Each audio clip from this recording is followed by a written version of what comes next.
There's hardly any declaration that sparks as much discussion between suppliers and recipients of a declaration as the supplier's declaration. If supplier declarations are requested and received manually, this creates an enormous administrative burden to obtain a legally compliant template and to archive it. Therefore, even with a small number of supplier declaration requests, it's worthwhile to digitalize the process, the supplier's declaration itself. It starts with a delivery and the declaration regarding the delivery between the actual supplier and the recipient of the goods, or, if different, the recipient of the supplier's declaration, if this is not the same person. This concerns deliveries within the European Union. The only valid proof for maintaining preferential origin status within the European Union when there's a transfer of control over goods is a legally compliant supplier's declaration. There are four types of suppliers' declarations. The supplier's declaration for goods with preferential origin status, also known as the single supplier's declaration. This form is tied to a specific delivery and therefore generally refers to the delivery invoice or delivery note.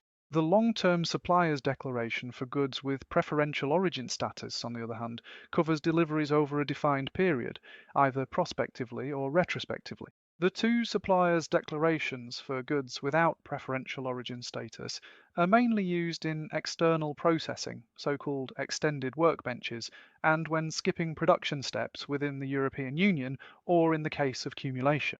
It should be noted that a supplier's declaration is not a customs document, but it is nevertheless regulated in terms of customs law, down to the very word full stop and comma, as can be seen here. This applies to all 23 addresses of the European Union.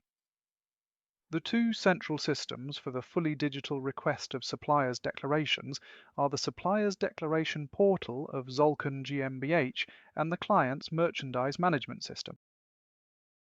Three files are transmitted via an interface: the article or material number and product description, the creditor number, i.e. supplier number, and the linking file between articles, material number, and supplier number. Now, the request process can be started in the supplier's declaration portal. The supplier receives an email with a link to their access in the portal.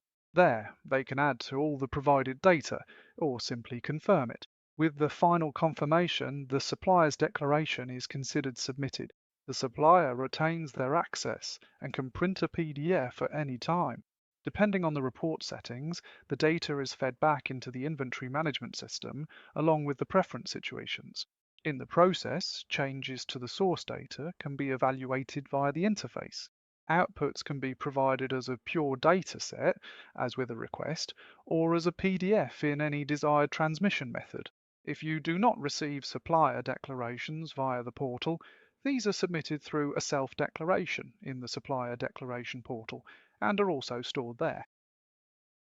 If Part 1 has already piqued your interest, we would be delighted to present the system to you in more detail and explain the option of automatic data exchange, as well as the possibility of direct access within your inventory management system.